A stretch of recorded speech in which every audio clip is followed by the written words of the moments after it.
अशुभनकारी उनका दूसरा नाम है। देवी दुर्गा का सबसे घातक रूप कालरात्रि है।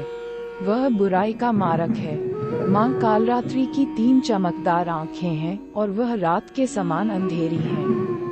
वह गहरी सांस लेती है और आग उगलती है। उसके 4 हाथ हैं, जिनमें से एक में वज्र और दूसरे में तलवार है।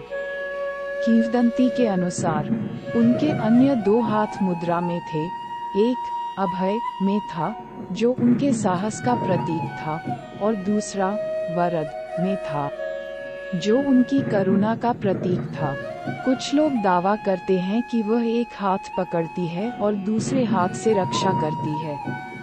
असुर शुंभ और निशुंभ द्वारा देवलोक पर आक्रमण करने और इंद्र के राज्य को तबाह करने के बाद देवता नपुंसक हो गए थे। इन दोनों असुरों को वरदान प्राप्त था कि कोई भी मनुष्य या देवता उन्हें नहीं मार सकता। देवताओं को भय से बचाने के लिए इंद्र पार्वती के पास गए और उन्हें स्थिति से अवगत कराया। चंडी, जिसे काली के नाम से भी जाना जाता है, को पार्वती ने राक्षसों से निपटने के लिए भेजा था। हालांकि शुंभ और निशुंभ ने पहले ही 2 और राक्षसों चंदा और मुंडा को युद्ध के लिए भेज दिया था। राक्षसों को मारने के बाद चंडी को चामुंडा नाम दिया गया था।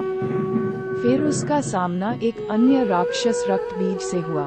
रक्तबीज एक विचित्र और शक्तिशाली उपहार से संपन्न था।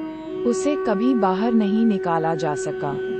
जब भी रक्तबीज का रक्त गिरता और पृथ्वी के संपर्क में आता तो एक नया रक्तबीज उत्पन्न हो जाता। माँ कालरात्रि क्रोधित हो गईं, और जब उन्होंने उस पर प्रहार किया तो वह घुटनों के बल बैठ गईं और उसका खून जमीन पर गिरने से पहले ही चूस लिया। रक्तबीज का अंत हो गया है। इसके बाद माँ कालरात्रि ने शुंभ और निशुंभ का वध किया और देवलोक को वापस शांति दिलाई।